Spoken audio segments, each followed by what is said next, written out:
Listo. Entonces ahora sí vamos a comenzar hablando sobre el taller que habíamos dejado la clase pasada, sobre todo lo que es competencia perfecta e imperfecta. Es decir, todo lo que es monopolio, oligopolio, etcétera. Entonces, me gustaría pues saber si alguno de ustedes quiere comenzar a participar con uno de esos términos y explicándonos qué es, qué investigó y dando algún ejemplo.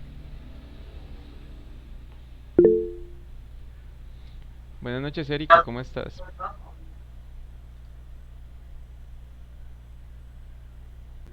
Profe, Hola, Idilet, dime. profe, yo investigué sobre la competencia perfecta Ujú. y es como lo que vemos muy comúnmente en nuestro entorno.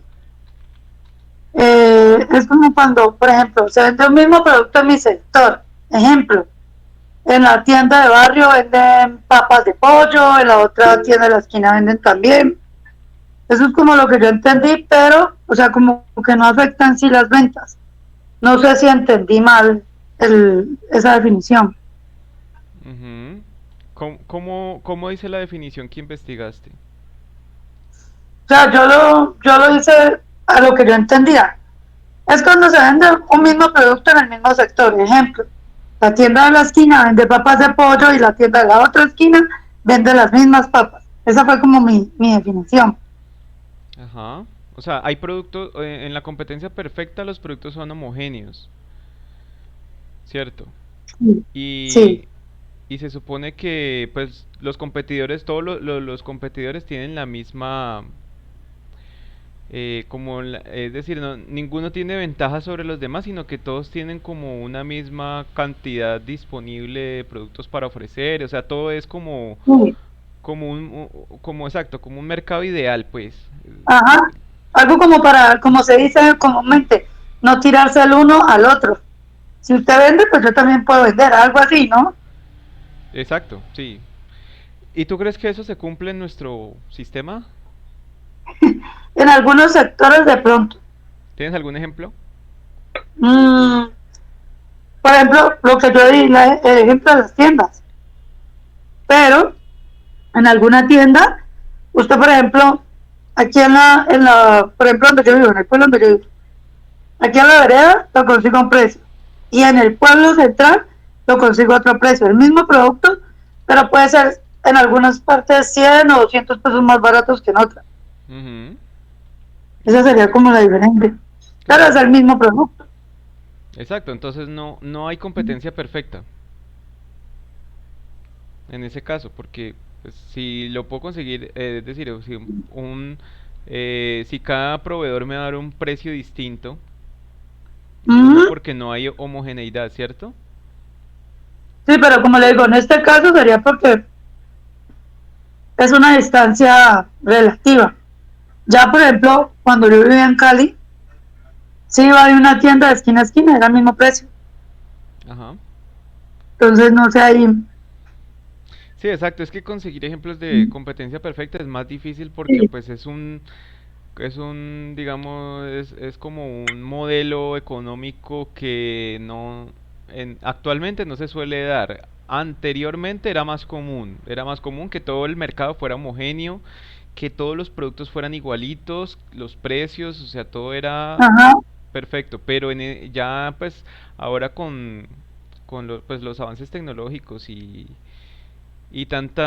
el aumento de la competitividad todo. Tanta mercancía Exacto, que llega por las todo lado. innovaciones. Entonces Ujú. todo eso hace que pues ya no exista competencia perfecta, ya existe es competencia imperfecta que ya corresponde a todos los demás conceptos que estamos viendo los conceptos que siguen ahí en el taller. Entonces, competencia perfecta es una es una clasificación y la competencia imperfecta ahí entra todo lo demás.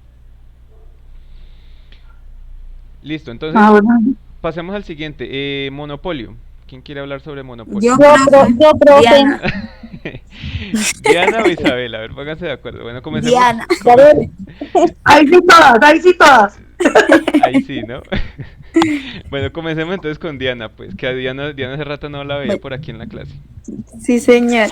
Profe, monopolio es una situación en el mercado en la que la fabricación o comercialización de un producto está en manos de una única empresa.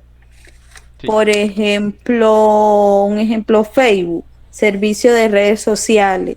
Está también la Telefónica, que es empresa multinacional de telefonía, de telecomunicación, perdón. Que esas son empresas únicas. pero Facebook no tiene competencia y Como Telefónica ejemplo, profe, me no tiene competencia. pareció esa. O sea, tú buscaste ejemplos y te apareció esos. Sí. Ok, pero tú qué puedes decir, Facebook es un monopolio, es decir, A mí también me salió ese mismo ejemplo, profe. ellos son los únicos que ofrecen una red social en todo el mundo. No, porque también está Twitter, un Mm, ejemplo, hay Instagram. sí, exactamente. O sea, Facebook no es como tal la única red social que existe en el mundo. Profe, Ujú. Pero Google, profe, es más usada, ¿no? Sí, claro, es la más utilizada, pero no quiere decir que sea la única, no es el monopolio, por decirlo así. Hay muchas redes sociales. Es decir, Facebook tiene mucha competencia. Lo que pasa es que ellos están como en el top, por decirlo así, pues están en lo más alto pues de las redes sociales, son pues los principales. Y Ujú. Telefónica, pues Telefónica también tiene mucha competencia. O sea, no es la única empresa de telefonía que existe en el mundo.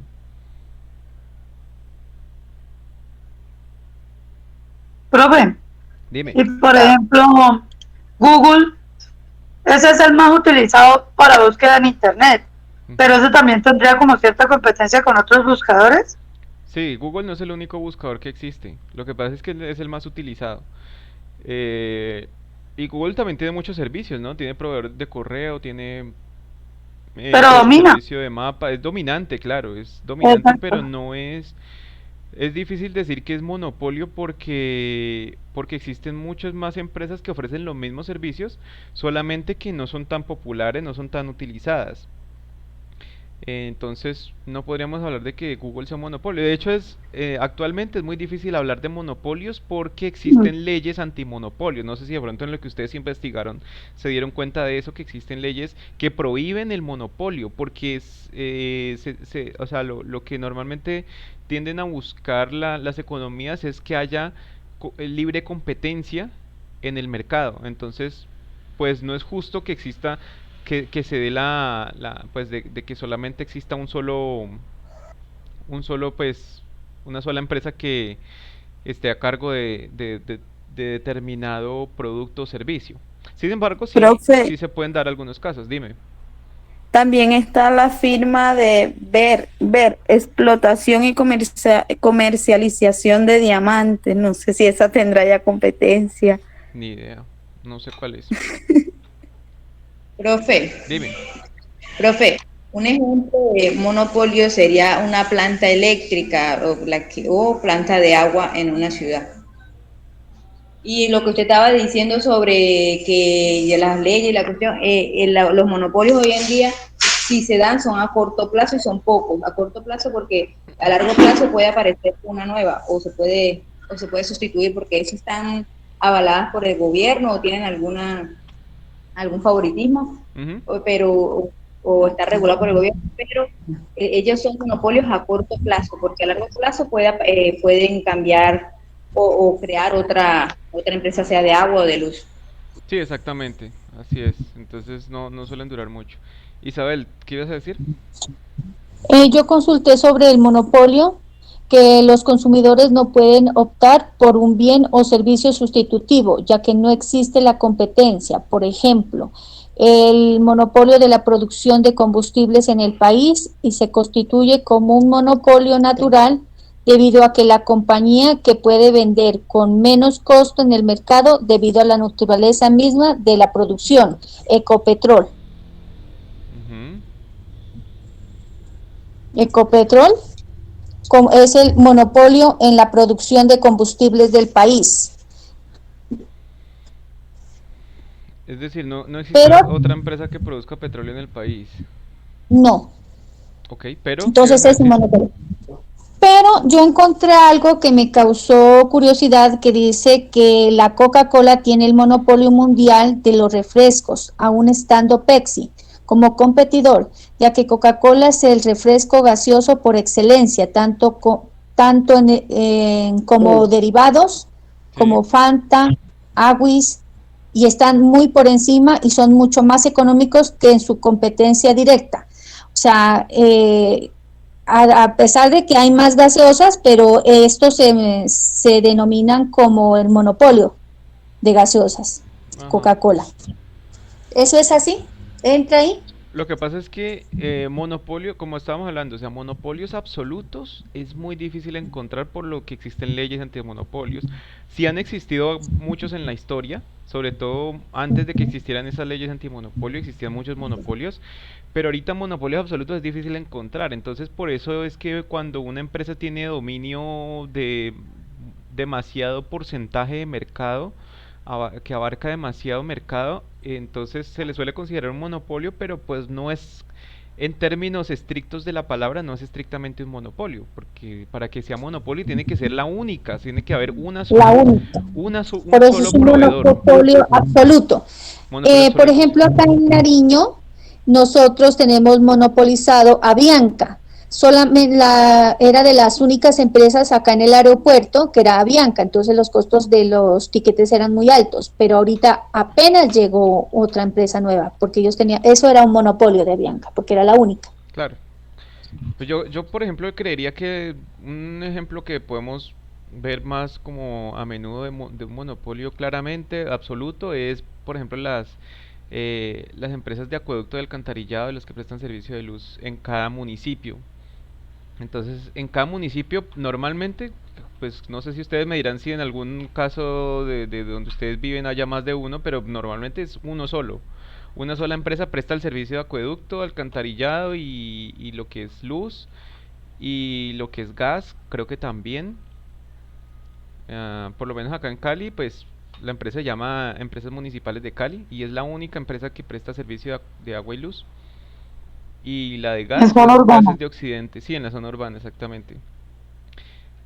Entonces, ese podría ser un caso, pues de pronto se ve más como a nivel local, a nivel de ciudad, de municipio, pero pues ya a nivel de este país o del mundial ya es más difícil encontrar casos, ejemplos.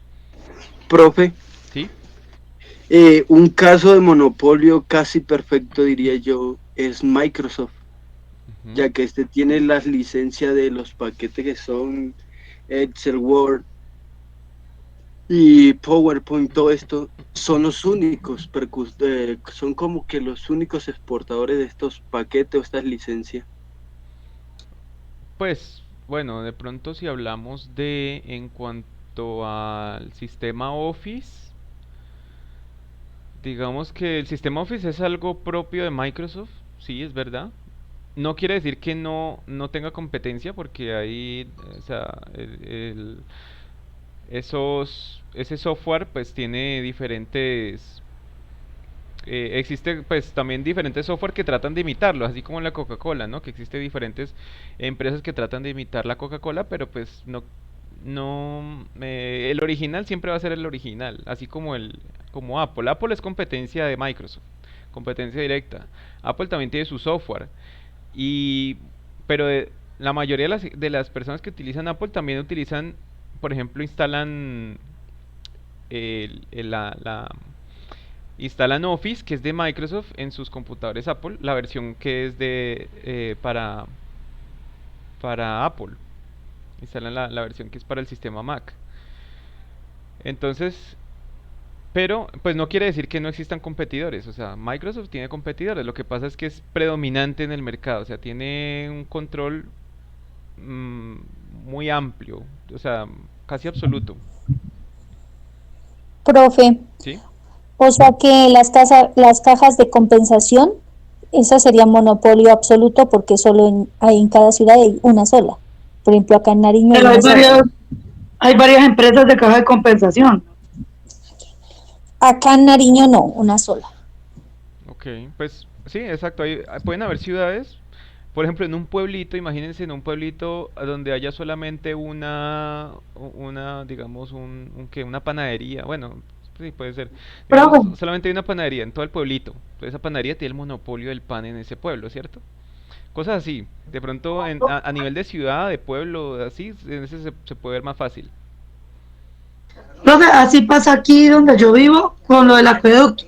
Sí, Eso es un monopolio, o sea, uno lo llama así monopolio porque ya las cabezas, los que son como el presidente y todo, quieren hacer con la empresa lo que ellos quieren, no tienen en cuenta lo que pasa alrededor. claro, exacto. Qué pena, denme un momentico, ya regreso.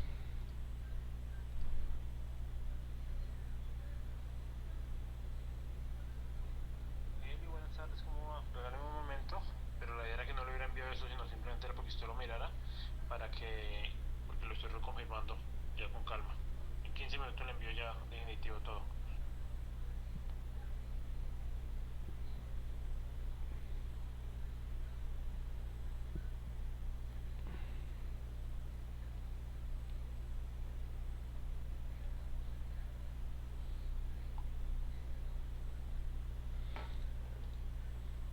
Listo. Bueno, ¿algo más que quieran decir sobre el monopolio o pasamos al siguiente?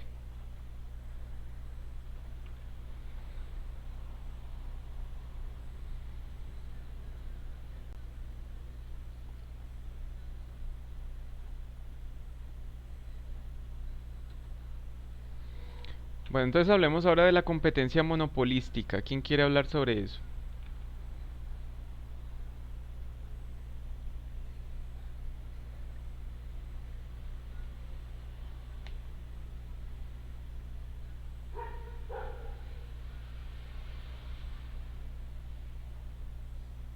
Aló, Bueno, profe, adelante. la competencia monopolista es un tipo de mercado que se presentan muchos productores u ofertantes, Ujú, donde pueden fijar el precio de sus productos hasta por encima de sus competidores. Eh, su- eh, en esto son productos que son diferenciados o heterogéneos. Ellos, en ellos influye mucho la publicidad y el marketing, ya que esa es una de sus estrategias más fuertes.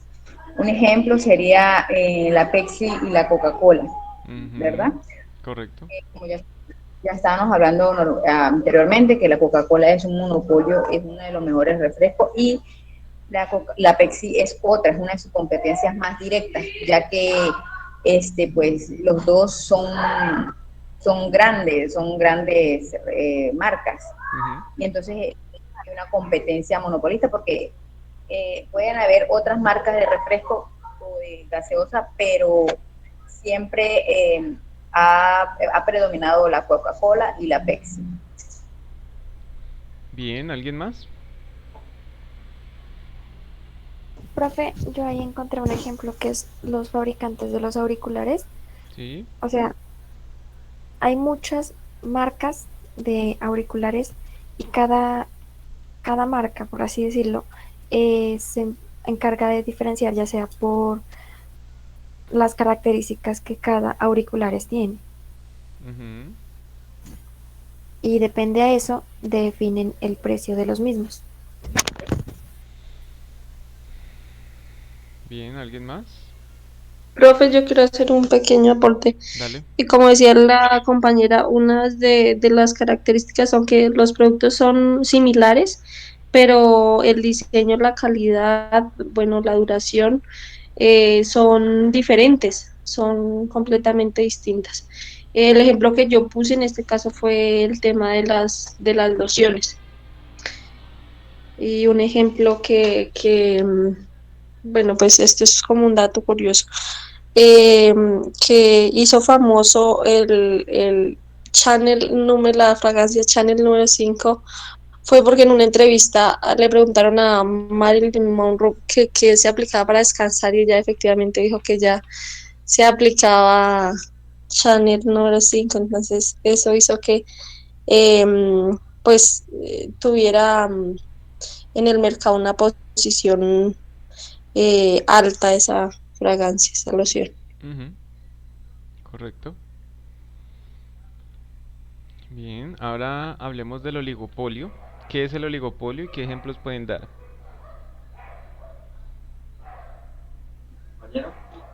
Profe, Profe, Ok, ahí diles primero. hágale, Andrea, hágale que usted no ha hablado, yo he hablado mucho como siempre, habla usted. Bueno, dale, Andrea.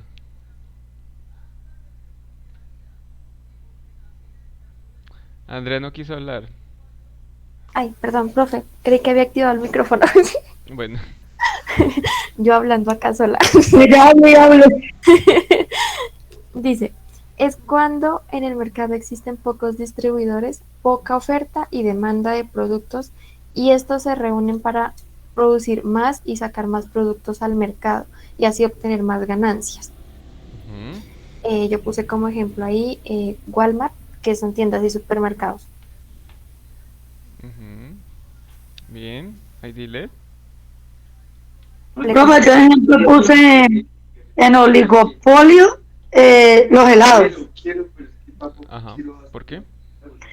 porque corresponden al tipo de mercado, porque hay muchos vendedores que pues, válgame la redundancia, lo venden. ¿Hay muchos o hay pocos? Mucho. Es que yo tuve, la verdad, tuve duda con esa pregunta. ¿Por qué? ¿Cuál es tu duda? Si es que eran muchos o eran pocos. Ok, ¿y qué colocaste en la definición de oligopolio?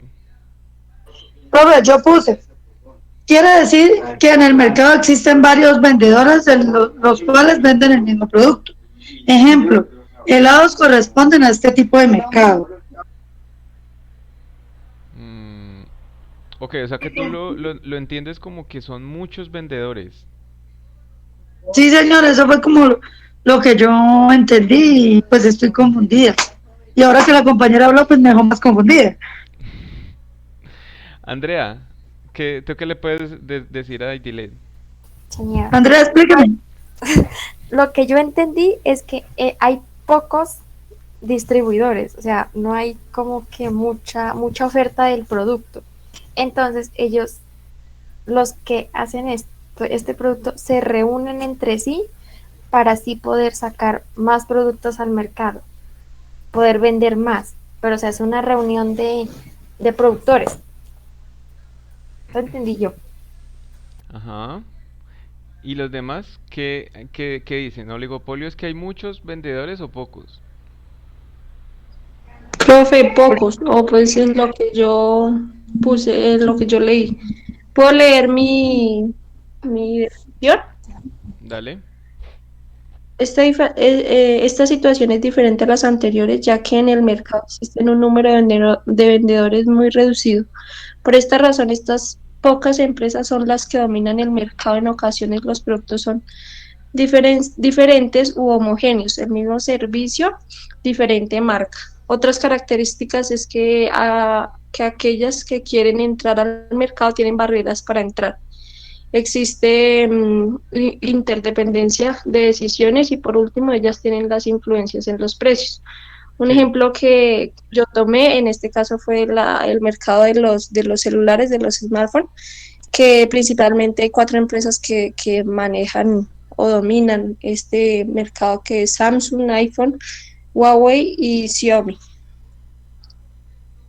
Listo, María Alejandra, gracias. Bueno, Jenny sí iba a hablar, creo. Iba a mencionar una de las características del oligopolio de que estamos hablando, que son pocos oferentes o pocos vendedores Ujú, y muchos demandantes. ujú. Dicen que tienen que tener gran capital, ellos tienen que tener gran capital para poder invertir, para poder competir. Cada empresa tiene su propia política y ellos son libres de actuar frente al mercado. Las otras marcas no tienen suficiente capacidad para competir con ellas. Yo coloqué como ejemplo la Pepsi y la Coca-Cola, porque allá, como sabemos, hay otras gaseosas que le compiten, pero las dominantes son la Pepsi y la Coca-Cola, ya que ellos tienen bastante, la parte que es la calidad, ellos predominan en el capital, tienen buen marketing, tienen buenas estrategias de publicidad, entonces ellos dominan el mercado.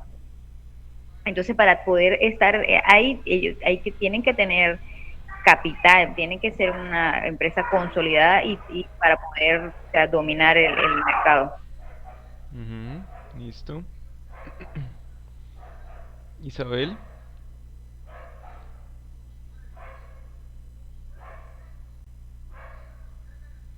Isabel, ¿ibas a decir algo?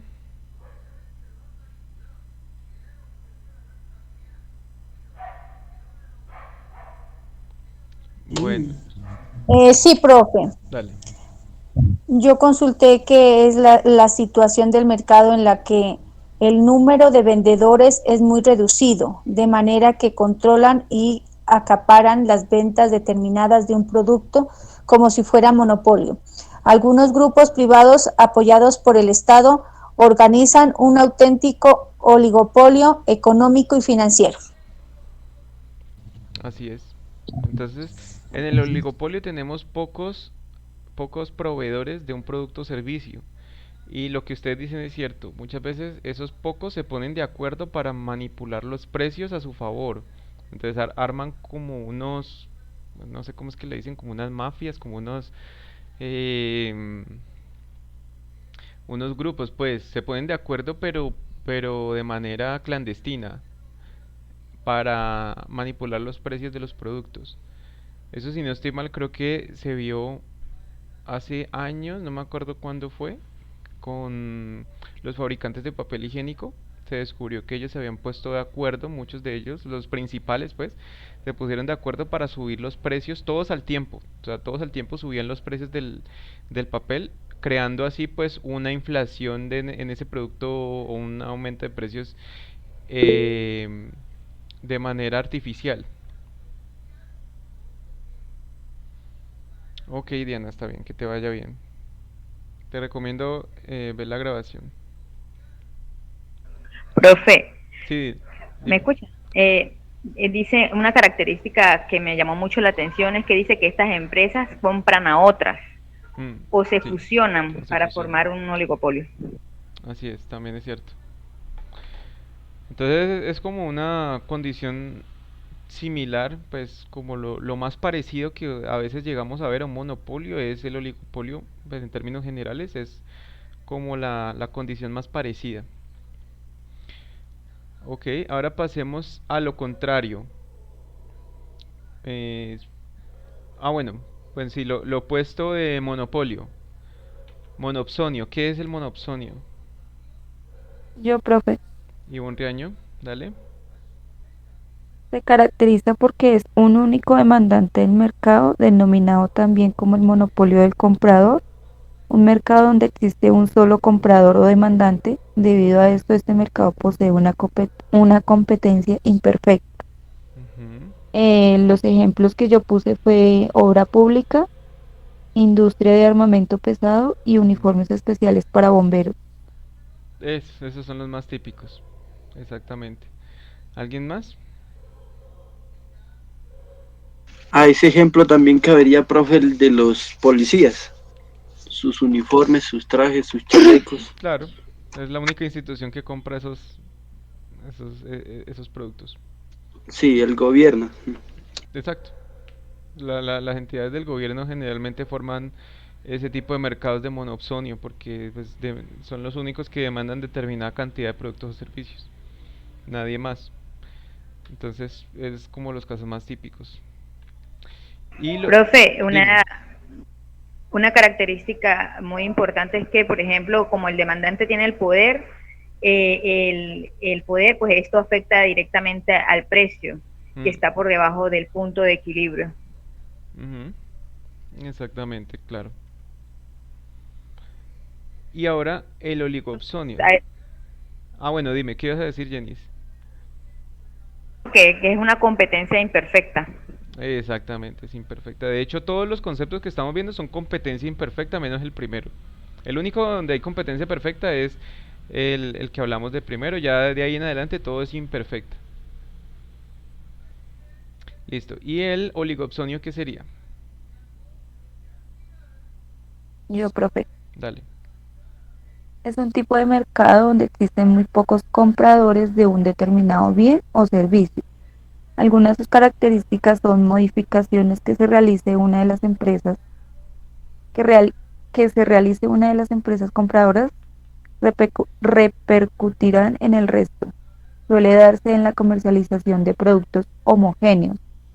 Algunos ejemplos que yo puse son aviones, submarinos, chaleco antibalas, fabricantes de autopartes y la producción de cacao. También existen muchos productores, pero pocas firmas que compran el producto.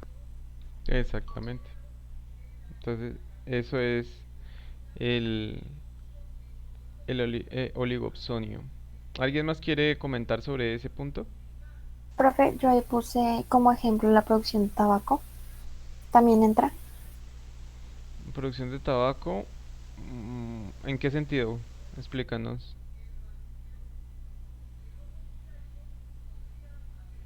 Pues es que hay muchos que lo producen, o sea, hay muchos productores, pero no hay como muchas firmas, muchas empresas como tal que lo sacan a la venta. No te ¿O no? entiendo. No, es que no sé cómo explicarlo. Venga, profe, ahí le ayudo un poquito, porque dice, por ejemplo, estos productores venden a empresas principales, que son los que a precios razonables para que puedan asegurar las compras por parte de estas empresas principales, porque ellos como que le venden la materia prima Mm, para que las empresas principales pues produzcan, por ejemplo, con el caso del chocolate y en el caso de lo que dice la compañera, los cigarros, el tabaco. ok, sí, exacto. Entonces, no, ¿te refieres a la materia prima del tabaco? Sí, exactamente eso.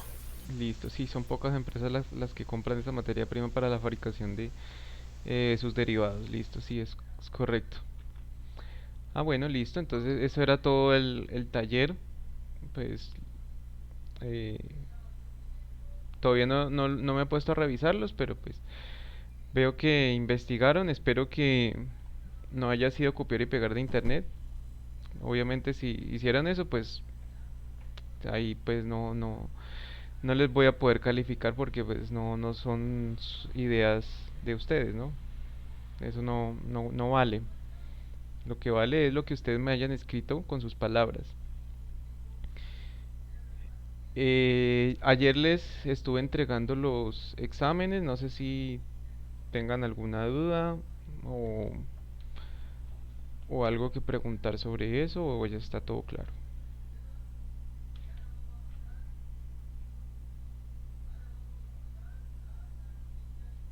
Profe, ¿qué semana es esta de clase? ¿Qué número de clase es hoy? Esta viene a ser la clase 7, o sea, ya está la última semana, ya mañana hacemos el examen final y terminamos.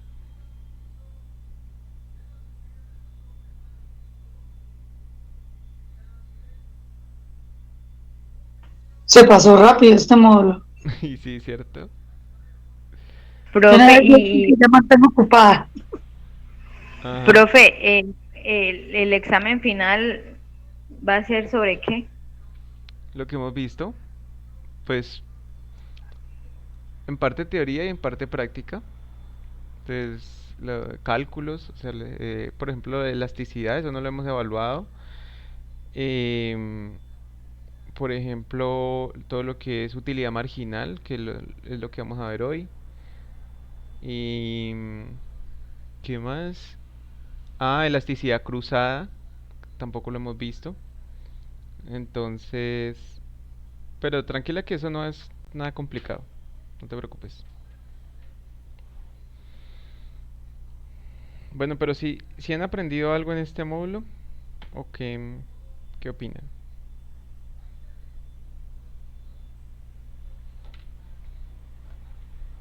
Yo sí siento que he aprendido muchísimo.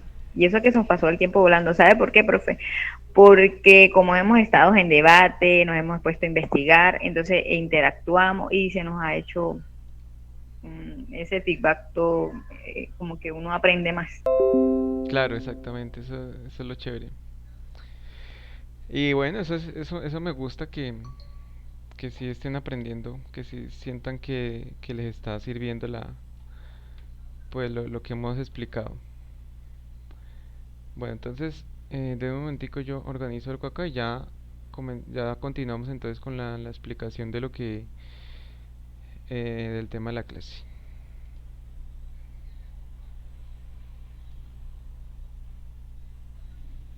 Elio, deme 5 que también lo estoy corroborando con la página de la Diana en rentas en un borrador y ya se lo envío.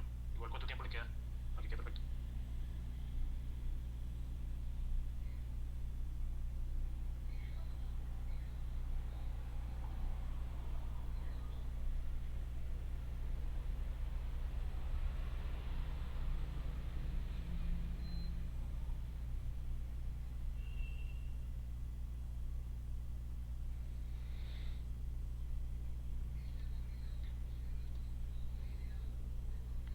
Listo. Entonces, bueno, en la última clase estuvimos viendo sobre la elasticidad. Entonces, para recordar un poquito, pues tomamos un ejemplo donde teníamos un producto que tenía el siguiente comportamiento. Cuando se vende a $19, o si no estoy mal eran pizzas, se adquieren, se tiene una demanda de 12 unidades, mientras que cuando se ofrece a $21, la demanda se reduce a solo 8 unidades. Entonces, tenemos que el cambio en precio, el cambio, por decirlo así, el cambio nominal en términos de dólares, es de 2 unidades, es decir, $2. Y en ese cambio se produce el cambio en unidades que es de 4 unidades. Entonces, el precio disminuye $2, mientras que las unidades disminuyen, perdón, se aumentan en 4.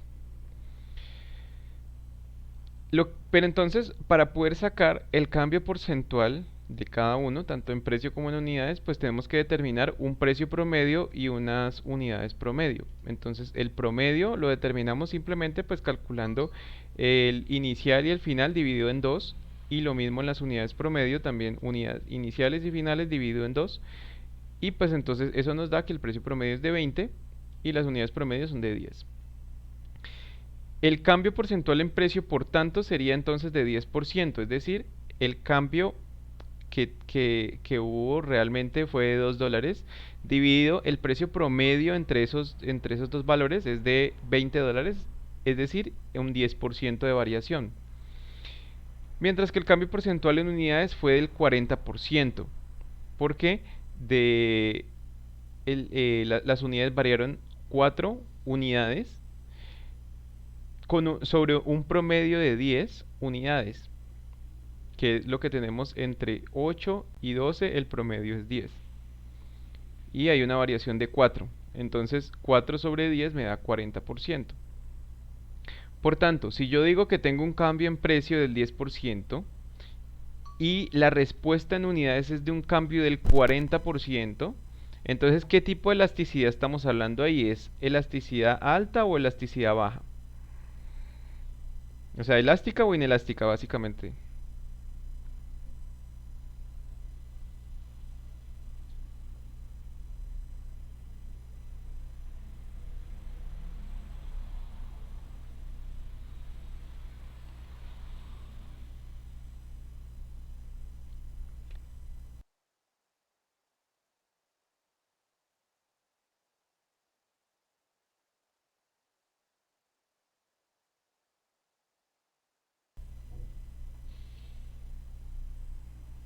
¿Aló? Hola, Profe, profe. por favor. Se cayó la llamada. ¿No me están escuchando? Sí, lo que pasa es que no alcancé a escuchar lo que preguntó.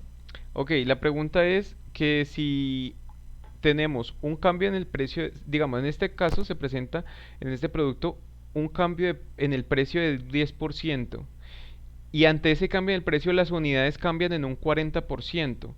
¿Estaríamos hablando de una demanda elástica o inelástica?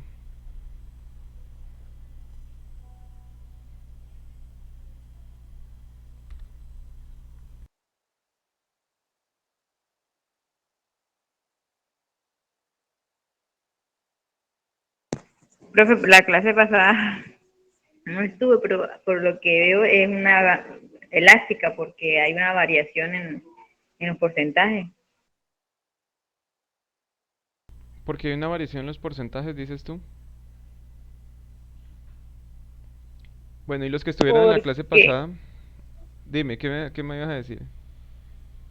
porque por lo que estoy viendo, ¿no? Que, porque hay en el precio aquí dice que el precio es 10% y en el cambio de unidades 40.0%. Ujú. Ok, y los Y demás abajo dice que... elasticidad 4. ¿Abajo qué? Dice que dice elasticidad 4. Entonces, si tiene el de elasticidad 4 es porque es elástico, pues. Ok, o sea que entonces cuando hablamos de elasticidad 4, entonces tú determinas de que es elástica, ¿cierto? Sí, señor, eso es lo que me veo. No sé si estoy en lo correcto. Bueno, ¿y los demás qué opinan?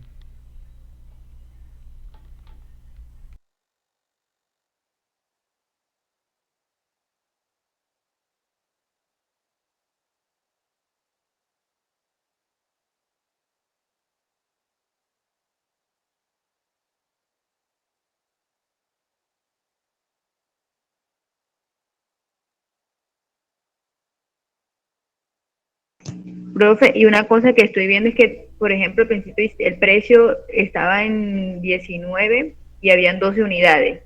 Luego, cuando aumentó el precio, la demanda bajó. O sea, las unidades bajaron. Sí, Entonces, yo me imagino que a esto, todo esto es lo que está influyendo acá en estos porcentajes. sí, claro, precisamente esos porcentajes provienen es de acá, de este comportamiento. Obviamente como estamos hablando de demanda, ya saben que ustedes que la demanda tiene una pendiente negativa, donde las unidades demandadas es inversamente proporcional al precio y viceversa. El precio es inversamente proporcional a las unidades demandadas. Entonces, a mayor precio, menor demanda. Y viceversa, a mayor precio, eh, ¿cómo fue que dije? A mayor precio, menor demanda y a menor precio, mayor demanda.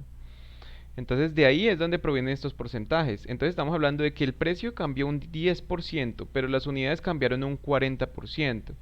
Entonces según la Profe, definición de pero demanda que hemos visto, ahí ya, profe, ahí donde dice cambio en precio $2, pues, es el cambio a peso, no entiendo. Esa parte donde dice cambio en unidades y cambio a precio, ¿eso sale de dónde? de aquí, es la resta entre el precio inicial y el precio final.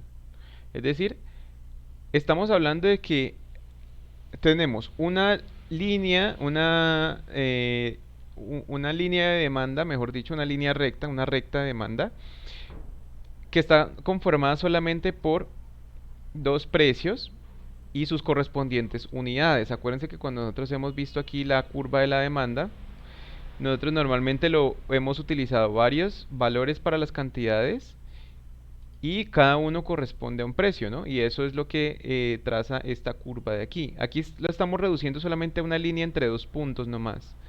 Este precio y esta cantidad de unidades. Entonces, a un precio de 19 se demandan 12 unidades y a un precio de 21 se demandan solo 8. Entonces, con base en esta información, estamos calculando la elasticidad. Entonces, lo primero que hacemos es calcular la diferencia que hay entre el punto inicial y el punto final. En este caso sería 21, la variación en precio. 21 menos 19 en dólares fue de $2. Solamente se desplazó $2 el precio. Y en ese desplazamiento de $2, las unidades se desplazaron 4 unidades, porque pasaron de 8 a 12. Entonces se aumentaron 4 unidades cuando el precio disminuyó en $2. Eso es lo que estamos diciendo aquí.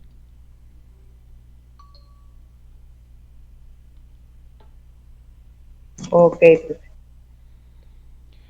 Y acá, en precio promedio, pues estamos sacando el promedio entre el inicial y el final, y lo mismo en unidades, también estamos sacando el promedio en las unidades inicial y final. Y ya teniendo cambio en precio y cambio en unidades, y precio promedio y precio y unidades promedio, entonces ya podemos calcular el cambio porcentual que tuvo el precio y el cambio porcentual que tuvieron las unidades. Entonces, aquí estamos viendo de que el cambio en el precio fue solamente el 10%, pero el cambio en las unidades fue el 40%. Entonces, según ¿cómo se dice? La definición de elasticidad que hemos visto en la clase, entonces la pregunta que yo les estoy haciendo es si esa es una demanda elástica o inelástica. Jenny me dijo, sí, es elástica. Ok. ¿Quién más me puede decir si es elástica o inelástica y por qué?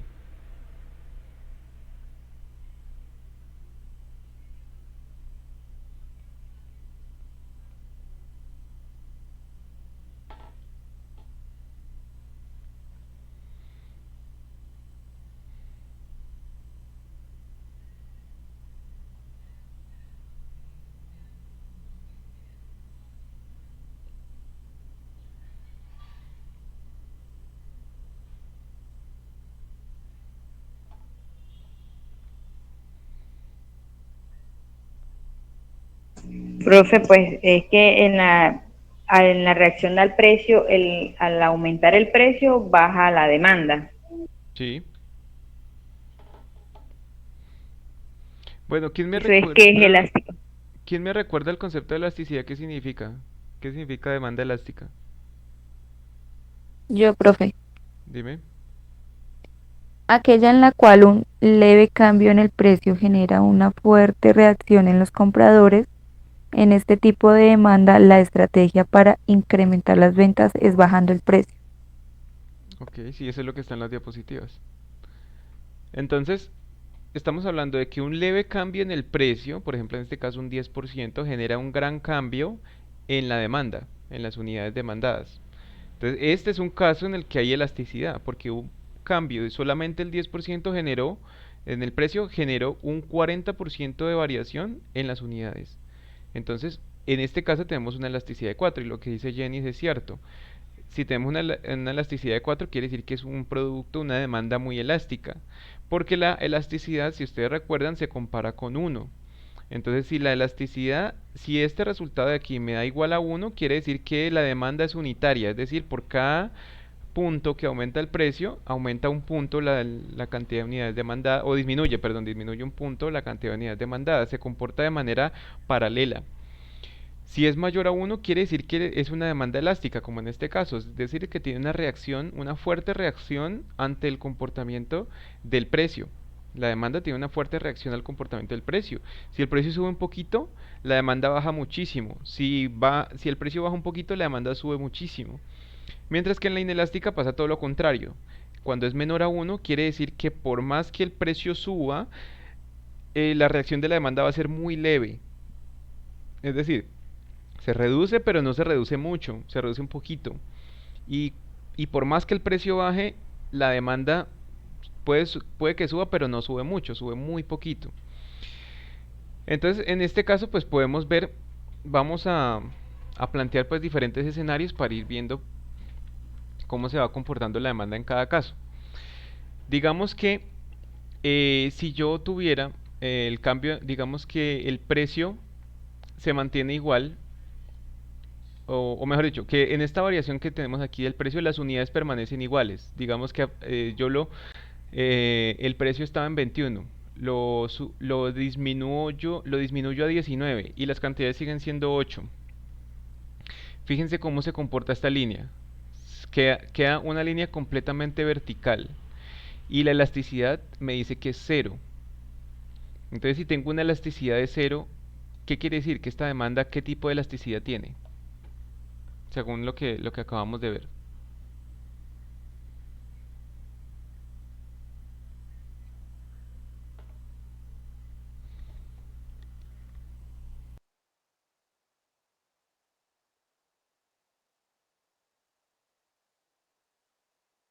¿Es inelástica, profe?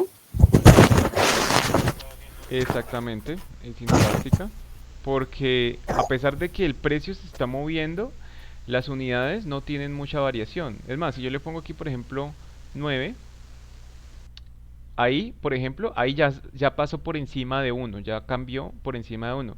Diferente que yo le pusiera, por ejemplo, 8.5, ahí esta es inelástica.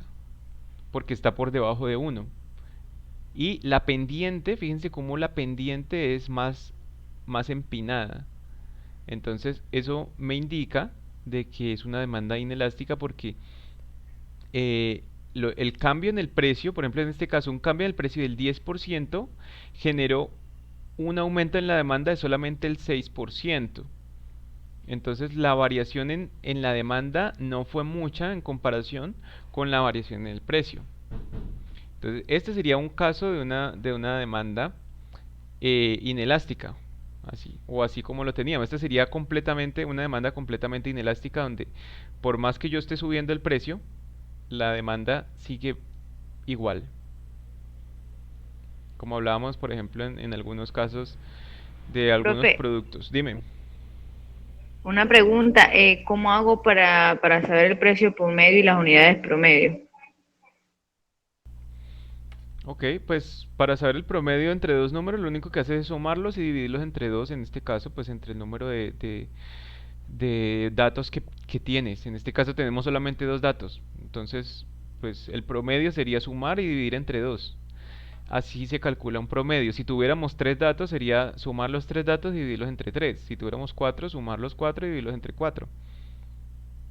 Así es como se calcula un promedio, tanto para el precio como para las unidades.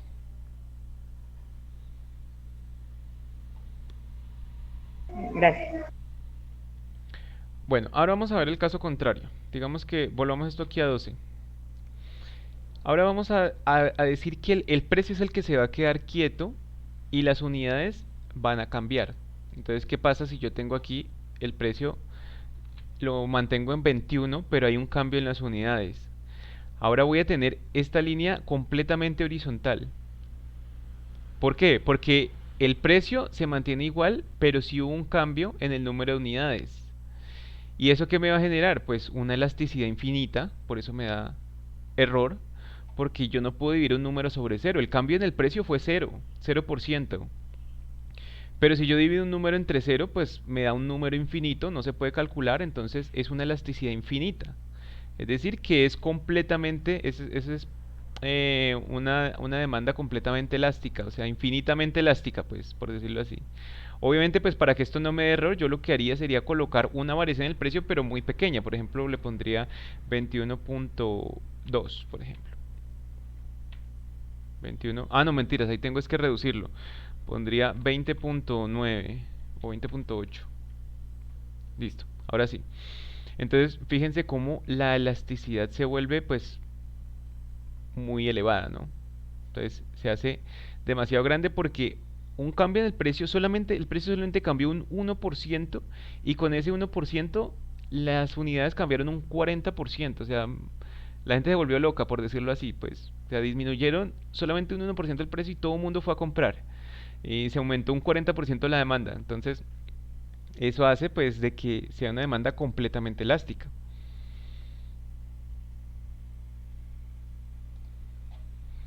Listo, volvámoslo otra vez a como estaba en 19. Bueno, preguntas hasta ahí.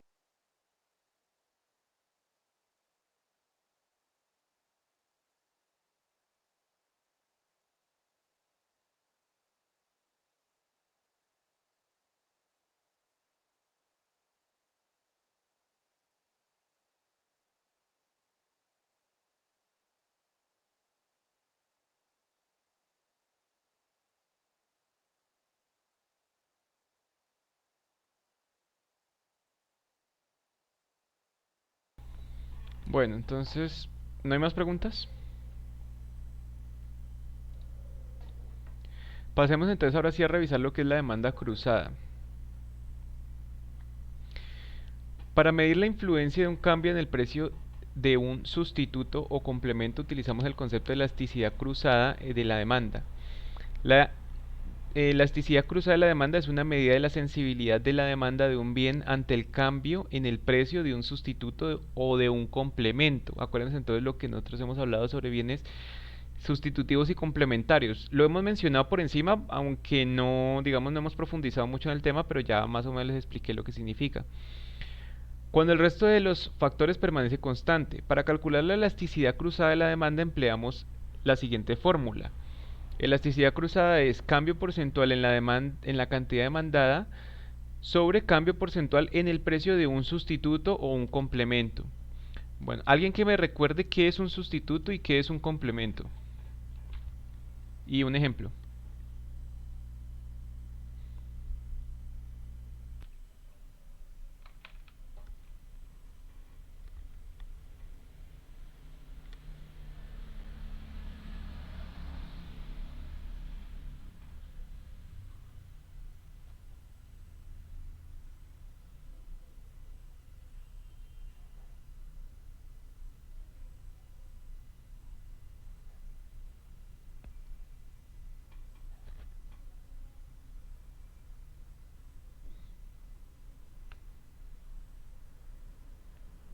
¿O no se acuerdan?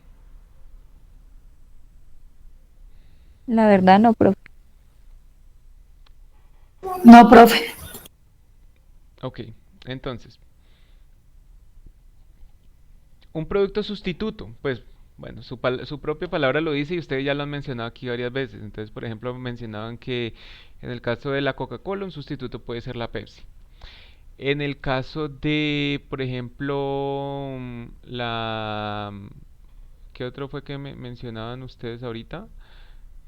Bueno, hablamos también de las redes sociales. Por ejemplo, un sustituto de Facebook puede ser Instagram o Twitter. Eh, en el caso de... bueno, alguna vez también mencionábamos, por ejemplo, un sustituto de el pollo, puede ser el cerdo, o de la carne, por ejemplo, puede ser el pescado. Esos son productos sustitutos, es decir, yo puedo reemplazar unos por otros. Profe, puede ser, por ejemplo, un ejemplo del caso de las telecomunicaciones. Por ejemplo, un operador por otro. ¿Cómo así? Explícame. O sea, por ejemplo, si hay Claro, hay personas que eligen ya Movistar o Sí, Tigo. sí, exactamente. Empresas de Ok, telecomunicaciones tienen sustitutos. Entonces, hay productos que tienen sustitutos y otros productos que no tienen sustitutos. Por ejemplo, en el examen alguien me mencionaba el caso de la insulina. La insulina es un producto, un medicamento que no tiene sustituto. Es decir, una persona que es dependiente de la insulina no puede utilizar otro producto diferente a la insulina para regular su azúcar en la sangre. Entonces, es un producto que no tiene sustitutos. Pero hay muchos productos que sí tienen sustitutos. Por ejemplo, otro producto que no tiene sustitutos es la sal. La sal no tiene ningún sustituto.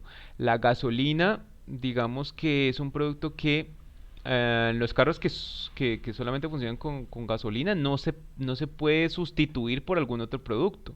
Ya diferente es que yo me compre un carro que funcione a gas o que funcione eléctrico, pero si los carros que funcionan con gasolina no se pueden sustituir la gasolina por ningún otro producto. o sea, profesor, como productos irreemplazables, ¿sí? Exactamente, sí. Entonces, sustitutos quiere decir que se pueden sustituir. En este caso que estamos hablando, por ejemplo, de las pizzas, aquí el ejemplo que ponen en el libro es que un sustituto de la pizza puede ser la hamburguesa. Entonces, es un sustituto, porque yo puedo elegir entre comer pizza o comer hamburguesa. Ahora, ¿qué sería un complemento, un producto complementario? Acuérdense que lo mencionábamos la vez pasada, no sé si recuerdan el ejemplo que dimos. Profe, ¿la leche con el cereal? Ajá, exacto, eso sí, son inseparables, por decirlo así. ¿Qué más?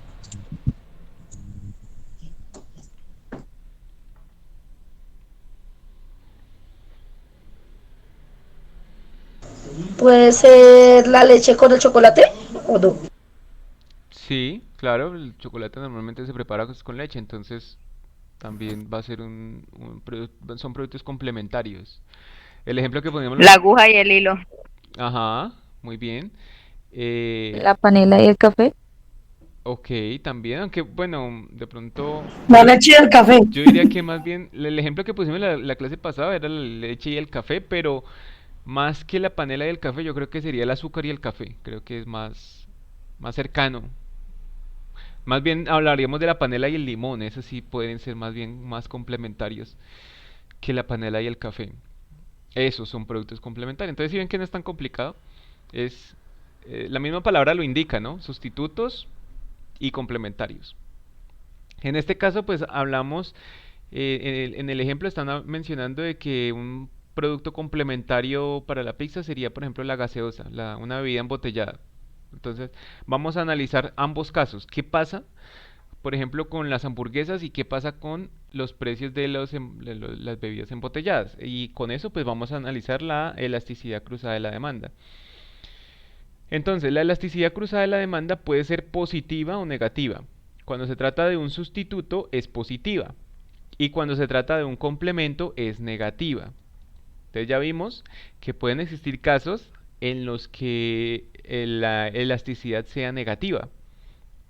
Hasta ahora, bueno, más bien hasta ahora solamente habíamos visto con respecto, lo hemos comparado con cómo se comporta un producto respecto a su precio, cómo se comporta la demanda de un producto respecto a su precio, y vimos que puede ser igual a 1, mayor a 1 o menor a 1.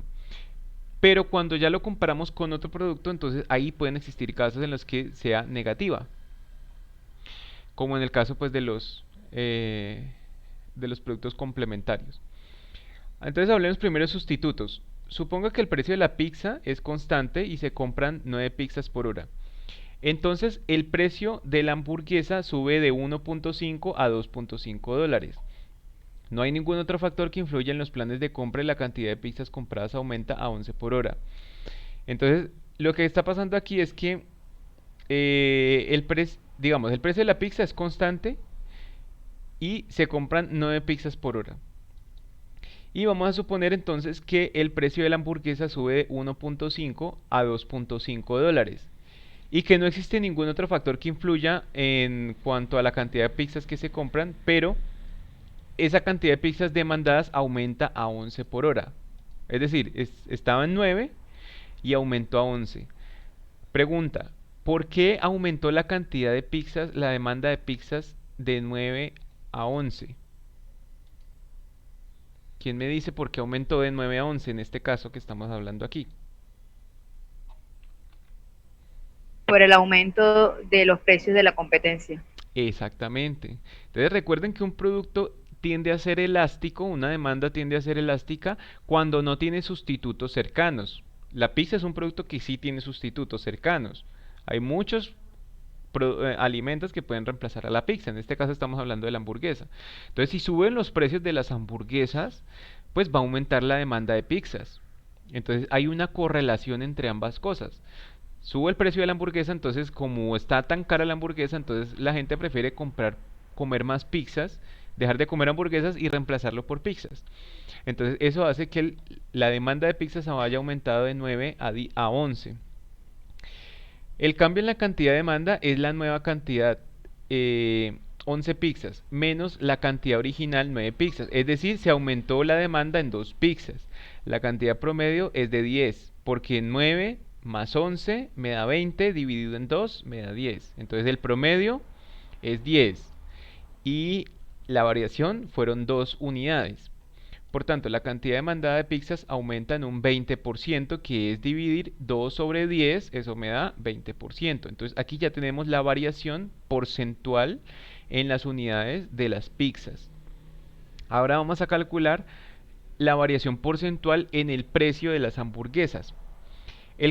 Dice, el cambio del precio de una hamburguesa, que es un sustituto de la pizza, es igual al nuevo precio, 2,5 dólares menos el precio original, 1.5, o sea, $1. Es decir, las pizzas incrementaron de precio $1.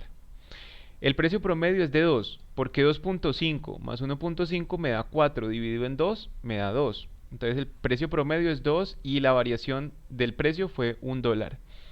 Entonces si yo divido 1 sobre 2, eso me da un 50%. Entonces ya tenemos los dos factores que necesitamos. La variación en el cambio de en las unidades demandadas de pizza y la variación en el precio de la hamburguesa. Entonces si yo divido la variación en la demanda de pizza sobre la variación en el precio de la hamburguesa, eso me da 0,4.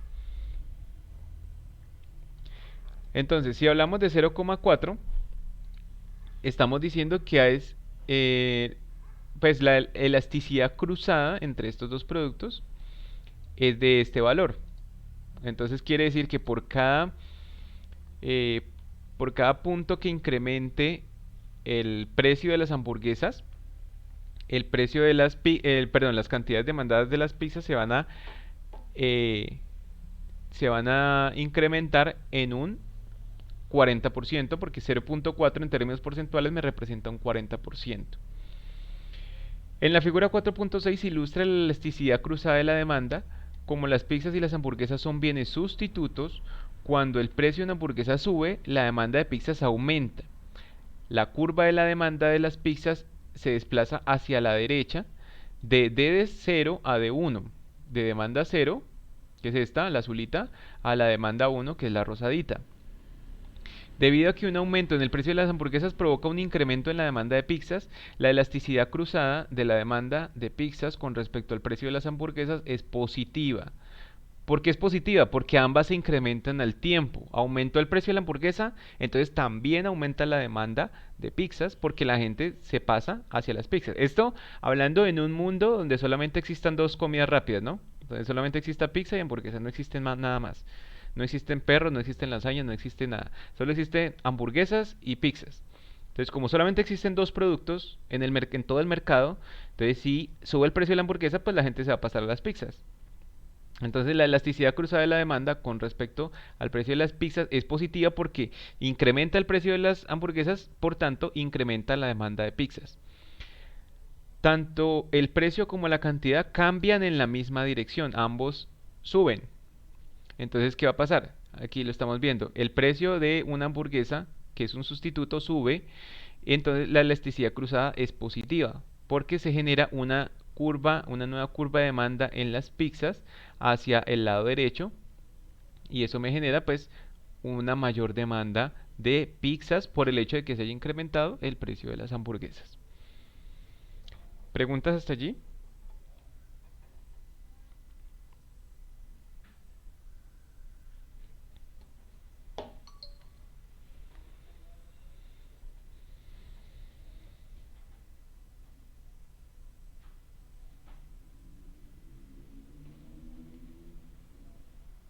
Profe, ahí dice, la electricidad, aquí en esta se da la electricidad sea cuando hay competencia, ¿no? Sí. La elasticidad está determinada por la competencia. A medida de que un producto tenga más competencia, un producto o un servicio tenga más competencia, pues más elástico va a ser porque hay más posibilidades de que sea reemplazado si modifica su precio. Por ejemplo, si su modificación es un incremento en el precio, pues es más probable que sea reemplazado por otro. Mientras que si ese producto o servicio no tiene competencia, o su competencia no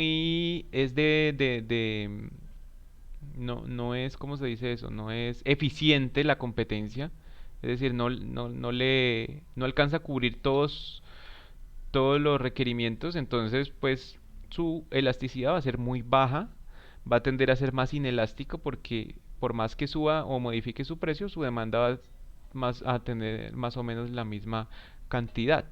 Entonces sí, la elasticidad está muy relacionada con la competencia que exista.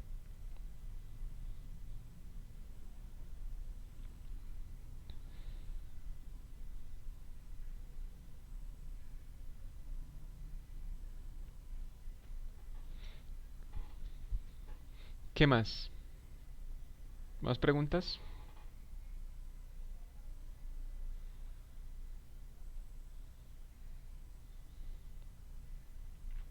Ok, entonces, ¿sí? ¿Quién iba a hablar? No, profe, yo lo que me quedó así como sonando fue que dice que las dos son positivas, ¿verdad? Porque aumenta el precio de la hamburguesa y aumenta la demanda. Eh, o sea, es como el contrario de la otra que hemos visto, porque a la otra es cuando aumenta el precio, baja la demanda. Entonces está como que va por un solo lado.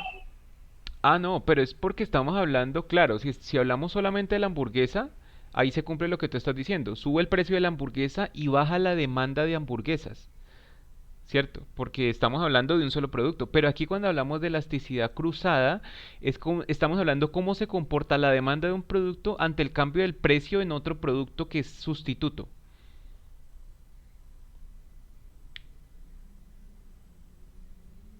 No en el mismo producto, sino en el producto sustituto, cómo se comporta la demanda. Entonces, por eso, pues si lo vemos desde el punto de vista de la hamburguesa solita, ahí sí, sube el precio de hamburguesa, baja la demanda de hamburguesas.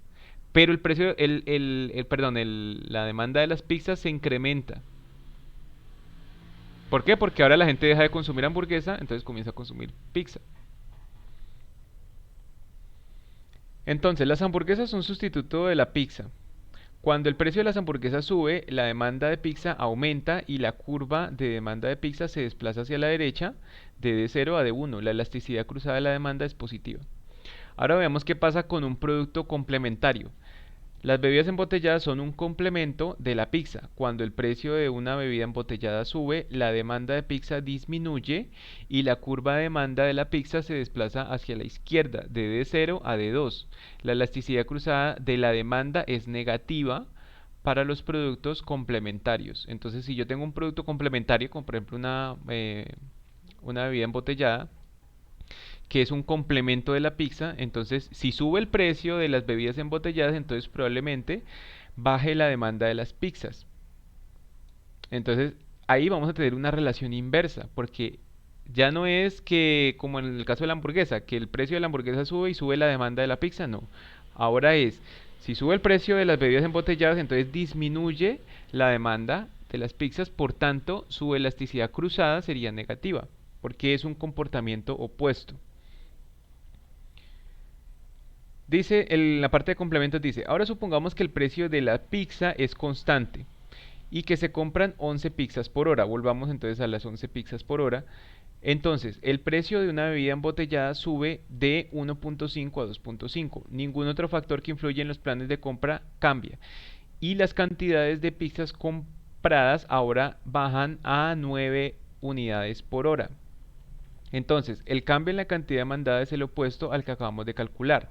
La cantidad demandada de pizzas disminuye en un 20% porque pasó de 11 a 9. De 11 a 9 hay 2 unidades, es decir, 2 unidades menos que antes se están comprando. Es decir, y como las unidades promedio son 10, 9 más 11, 20, dividido 10, entonces 2 sobre 10 me da 20%. Entonces el cambio en las unidades demandadas de pizza fue de un menos 20%, es decir, se disminuyó un 20%. Este cambio del precio de una bebida embotellada, un complemento de la pizza, es el mismo que el cambio porcentual en el precio de la hamburguesa que acabamos de calcular. El precio sube un 50%.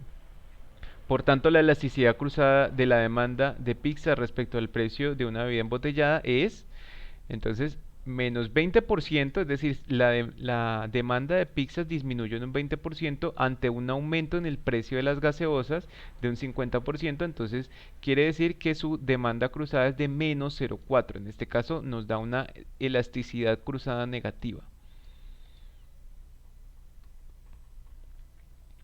Debido a que las pizzas y las bebidas embotelladas son bienes complementarios. Cuando el precio de unas bebidas sube, la demanda de la pizza baja, la curva de la demanda de pizza se desplaza hacia la izquierda de D0 a D2, dado que un aumento en el precio de una bebida embotellada provoca una disminución en la demanda de pizzas. La elasticidad cruzada de la demanda de pizza respecto al precio de una bebida embotellada es negativa. El precio y la cantidad cambian en direcciones opuestas. ¿Listo? ¿Hasta ahí qué dudas tienen?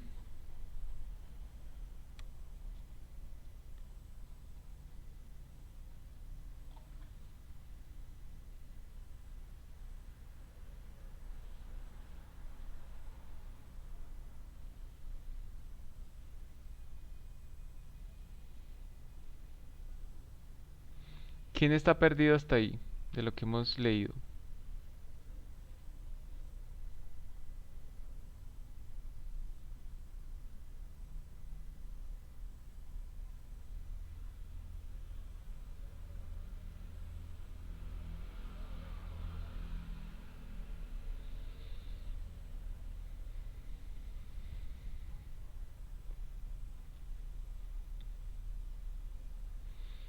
Bueno, entonces si no hay preguntas, entonces yo sí les hago una pregunta.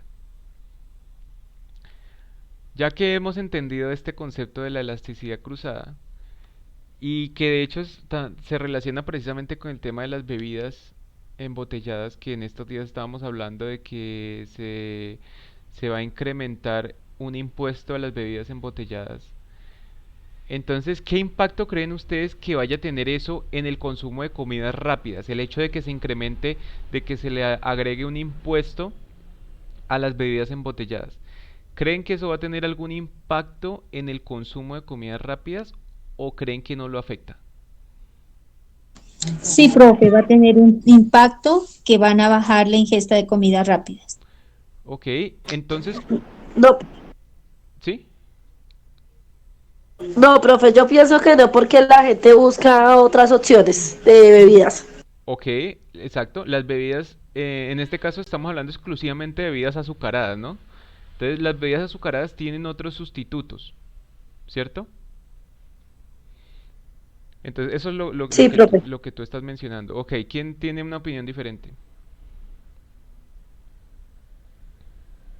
Yo creo que sí va a tener un impacto porque en lo que hemos hablado, en lo que usted nos ha mencionado, habló que el sustituto da un impacto positivo y el complemento da uno negativo. Yo creo que las bebidas son como algo, como un complemento. Y sí, da porque la mayoría de las personas están acostumbradas a tomarse, por lo menos aquí si se come comida, tienen que ser con Coca-Cola o con Pepsi-Cola, porque Ujú. no es lo mismo, ¿me entiendes? Ya es los gustos de las personas y sí puede ser. Exactamente, sí, exacto. Hay muchos factores que pueden influir allí.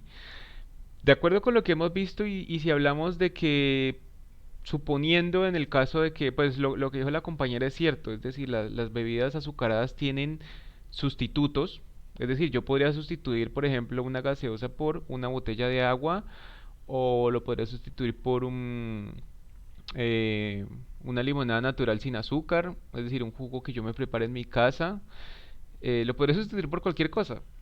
Pero también influye mucho, también es cierto que influye mucho los hábitos de las personas, de la cultura de las personas. Entonces, es muy difícil que una persona vaya a comerse una hamburguesa con agua o que vaya a comerse o que vaya a ir a la casa a prepararse un jugo para poder comerse una pizza. Entonces, eso también afecta, ¿no? El hecho de los hábitos.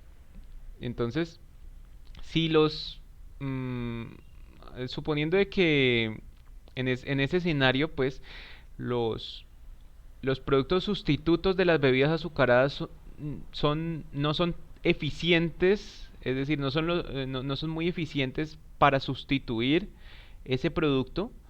Entonces es difícil que hablemos de productos sustitutos en ese caso y por tanto, como las, ¿cómo es que se llama? Las comidas rápidas son complementos de las bebidas azucaradas, entonces muy probablemente sí se vayan a ver afectadas en su demanda.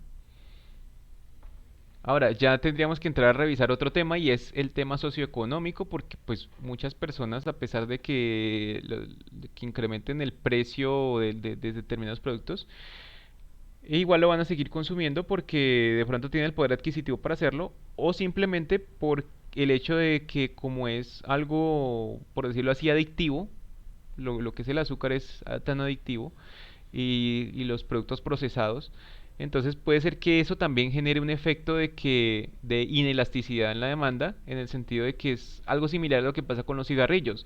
Por más impuestos y por más que le suban los precios a los cigarrillos, muy difícilmente van a lograr que la gente deje de consumirlos porque es un vicio.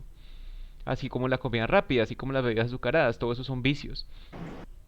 Igual que los licores, profe. Igual que los licores, por más que le suban el precio de los licores, igual es un vicio y la gente los va a seguir consumiendo, ya a no ser que los pongan en algo inalcanzable, pues. Pero no les conviene porque pues eso mueve la economía de todas maneras, ¿no? Y pues el gobierno necesita que la economía se mueva. Moraleja, que es mejor comer saludable y cero azúcar. Sí, El azúcar está en todos los alimentos procesados. en todo, sí, Por eso, así es por eso es que las increíble. empresas le agregan azúcar hasta los alimentos que son salados para poner adictiva a las personas. Sí, para hacerlos más adictivos, eso es verdad. Eso es tenaz. Bueno, y ya para terminar, entonces pasemos al tema de la utilidad marginal. Ya pues salgámonos un poquito del concepto de elasticidad. Pues antes de eso me gustaría saber si tienen alguna duda o algún comentario acerca de lo que hemos visto sobre la elasticidad. No vamos a seguir hablando de elasticidad porque pues si no aquí se nos alarga la clase y no vamos a terminar nunca. Pero pues obviamente aquí existen más formas de medir la elasticidad, como por ejemplo con respecto al ingreso. Y también se puede medir la elasticidad de la oferta. Hasta ahorita solamente hemos hablado de elasticidad de demanda, pero también se puede medir la elasticidad de la oferta. Entonces ya esto, pues si ustedes lo quieren consultar, pues ahí está el libro que yo les compartí. Aquí está toda la información por si quieren conocer un poquito más acerca de estos temas. Pero bueno, quiero saber si tienen alguna pregunta o algún comentario acerca de lo que hemos visto de la elasticidad.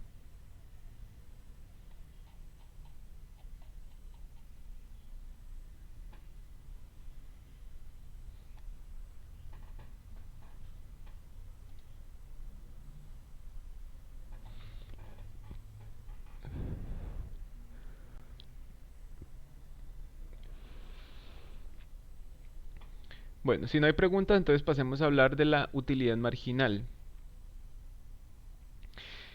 Y aquí ya salgamos un poquito del concepto de oferta y demanda, salgamos un poquito del concepto de elasticidad y devolvámonos a lo que hemos visto, lo último que vimos en el tema de costos, si recuerdan, vimos que en la contabilidad de costos tenemos unos costos fijos y unos costos variables. Esto tiene que ver mucho también con la microeconomía, porque en la microeconomía se trata de analizar hasta qué punto a mí me conviene producir. ¿Te acuerdas que hemos hablado de que los factores de producción son escasos y por tanto las empresas, los productores se enfrentan a la decisión de qué producir y en qué cantidad hay que producir? Entonces, con base en esa teoría, pues tenemos que retomar el tema de costos fijos y costos variables. Vamos a suponer que tenemos una fábrica de un producto X, cualquiera que ustedes se imaginen. Entonces, en la primera columna vamos a tener las cantidades a producir. Entonces, en esta empresa, pues vamos a realizar una proyección a ver cuántas unidades nos conviene producir. Vamos a trazar una proyección de 1 hasta 8 unidades. ¿Listo? Entonces, estas van a ser las cantidades a producir. En la segunda columna vamos a tener los precios. Entonces, cuando yo produzco una unidad, ¿a cuánto voy a vender? Vamos a venderlo a 10. Supongamos que son dólares, 10 dólares por unidad. Entonces vamos a vender esa unidad, ese único producto que vamos a hacer, lo vamos a vender a 10 dólares. A medida que aumente la producción, nosotros vamos a disminuir el precio de venta por cada unidad, porque pues es más favorable. Acuérdense que en la curva de la oferta, en este caso estamos desde el punto de vista de la oferta, ¿no? En la curva de la oferta, bueno, aquí sería más bien, no, perdón, aquí sería más bien, tengo que ubicarme desde el punto de vista de la demanda. A medida que aumentan las cantidades ofrecidas, disminuye el precio que las personas están dispuestos a pagar, es decir, tenemos una relación inversa, así como esta de aquí. Entonces, a medida que yo produzco más, pues yo tengo que buscar ese punto de equilibrio con la demanda. Entonces, a medida que va aumentando las cantidades producidas, van disminuyendo los precios por unidad. Sino que bueno, aquí estamos hablando de precios por unidad, ¿no? No de precios totales. Ahorita vamos a sacar el precio total, o los ingresos totales, mejor dicho. Pero independientemente de las unidades que yo produzca, los costos fijos van a ser los mismos, ¿cierto? Si yo produzco una unidad, igual tengo que pagar la misma cantidad de costos fijos. Desde 1 hasta 8 unidades van a ser siempre los mismos costos fijos. Lo que sí voy a tener diferente es el costo variable, porque a medida que yo tengo diferentes niveles de producción, también voy a tener diferentes costos variables. Entonces estos van a ser la proyección de mis costos variables. Entonces, calculemos el costo total para cada cantidad, para cada nivel de cantidades, de unidades. Entonces el costo total ya ustedes saben que es la sumatoria entre costo fijo más costo variable. Pero el costo variable, acuérdense que es por unidad entonces yo tengo que multiplicar este costo variable por el número de unidades a producir. Entonces, en este caso, en el caso de que yo produzca una sola unidad, entonces el costo total de esa unidad va a ser de $15 porque me cuestan $5 producirlo y $10 de costos fijos, pues voy a tener un costo total de $15. En el caso de que produzca 2 unidades, mi costo total va a ser de $17. Entonces, ese costo de $17 es porque yo tengo que, cada unidad me sale a $3.5 multiplicado por 2 son 7, más 10 de costo fijo son 17. Y así sucesivamente voy a tener con cada uno de estos. A medida que voy incrementando la producción, mis costos totales también se van incrementando. ¿Listo? Entonces, así es como yo calculo el costo total, que costo fijo más el costo variable multiplicado por la cantidad de unidades producidas. Entonces ya saben que el costo fijo se mantiene fijo, por eso se llama así. Se llama fijo porque permanece igual independientemente del nivel de producción. Mientras que el costo variable sí va a tener una proporción distinta con respecto a los niveles de producción. En ingreso total, entonces vamos a tener que, si yo vendo una unidad a $10, entonces mi ingreso total sería la multiplicación de cantidad por precio. Entonces voy a tener un ingreso total de $10. Entonces, si yo aumento la producción a 2 unidades, voy a tener un ingreso total de $18 porque son $9 por unidad y vendo 2 unidades, entonces voy a tener $18 como ingreso total y así sucesivamente para cada uno de los siguientes, es decir, vamos a tener esta proyección aquí de ingresos para este producto. Ahora entonces pasemos al tema de los ingresos marginales, costos marginales y utilidad marginal. Entonces cuando hablamos de marginal, quiere decir, vamos a ponerlo por acá, marginal me indica variación, en este caso pues pongámosle variación, bueno sí, dejémoslo así, variación por cada unidad adicional. Entonces, cuando hablamos de marginal, se refiere a eso. ¿A cuánto va a ser la variación ante un cambio de una unidad? ¿Listo? Entonces, de 1 a 2, por ejemplo. ¿Cuánto es el ingreso marginal si yo aumento la producción en una sola unidad? Entonces, vamos a ver. El ingreso marginal en este caso sería el ingreso total de producir 2 unidades menos el ingreso total de producir 1 unidad, es decir, mi ingreso marginal sería 8. Es decir, aumenta $8 el ingreso cuando produzco una unidad adicional, de 1 a 2. Cuando es de 2 a 3, el ingreso marginal va a ser de $6. Fíjense que aquí ya es menos, no es proporcional, se reduce el ingreso marginal. Estoy agregando una unidad más porque ya no produzco 2, sino que produzco 3 y mi ingreso marginal se incrementa en $6. Cuando paso de 3 a 4, mi ingreso marginal se incrementa en 4 unidades, en $4, perdón. Entonces, ante el incremento de producción de una unidad, voy a tener un ingreso marginal de $4, es decir, $4 adicionales a lo que tenía anteriormente con una unidad de menos. Si incremento la producción de 4 a 5 unidades, es decir, una unidad más, el ingreso marginal va a ser de 2. De 5 a 6 va a ser 0. Ya aquí no hubo más ingreso marginal. Y a partir de allí comienza a disminuir. Menos 2 y menos 4. Es decir, llega un punto en el que ya no me conviene incrementar más la producción porque mi ingreso marginal comienza a disminuirse. Y pues ustedes lo pueden ver aquí, que yo comenzaba en una unidad, tenía 10, luego aumentaba a 18, luego a 24, luego a 28, luego a 30 y ya cuando llegué a 30, se quedó en 30. Ya después produzco 6 unidades a 30, y con eso me puedo ganar $30. Pero ya después de 7 unidades, ya después si aumento a 7 unidades, ya retrocedo a 28. Entonces, si yo sé que voy a tener un ingreso de $28 por producir 7 unidades y ese mismo ingreso lo voy a tener produciendo 4 unidades, pues ahí qué prefieren ustedes. Entonces, eso es lo que tienen que evaluar las empresas, hasta qué punto les conviene incrementar la producción y cómo les va a afectar eso en sus ingresos marginales, en sus costos marginales y en su utilidad marginal, que es ya lo definitivo, ¿no? Entonces ya para terminar, porque ya se nos acabó la hora, pues el costo marginal sería la diferencia entre costo total, este costo total menos el anterior.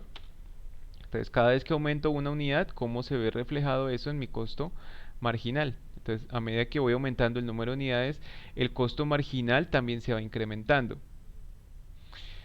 Y la utilidad marginal, pues básicamente sería la diferencia entre los dos. Ingreso marginal menos el costo marginal. Entonces esto me va a dar la utilidad marginal. Y aquí yo me puedo dar cuenta que hasta aquí, hasta 4 unidades, tengo utilidad. Hasta ahí llego a una utilidad marginal de 0. Es decir, el incremento en el ingreso marginal es igual al incremento en el costo marginal, por tanto mi utilidad marginal va a ser 0, es decir, ahí ya no voy a tener ningún incremento, hasta ahí me llegó el incremento en las utilidades. Por tanto, pues la decisión para esta empresa va a ser producir solamente 4 unidades con base en las utilidades marginales, entonces esto es lo que la empresa va a producir. Esa sería la decisión para esta empresa. Ahí es donde optimiza sus utilidades. Obviamente sobre esto podríamos trazar un gráfico y nos quedaría pues una representación más, un poquito más entendible, ya no con tanto número, sino más bien algo más visual. Pero si quieren lo podemos hacer mañana antes del examen. Ya como para terminar este tema. ¿Listo? ¿Preguntas?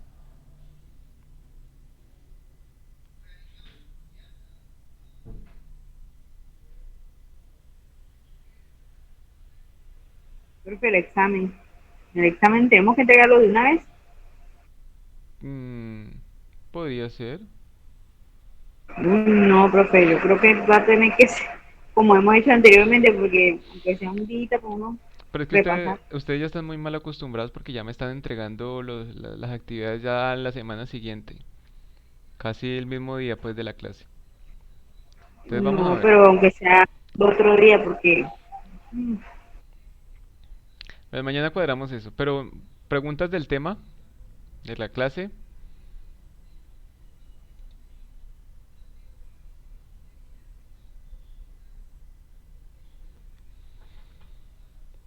Bueno, si no hay más preguntas, entonces voy a cortar la grabación.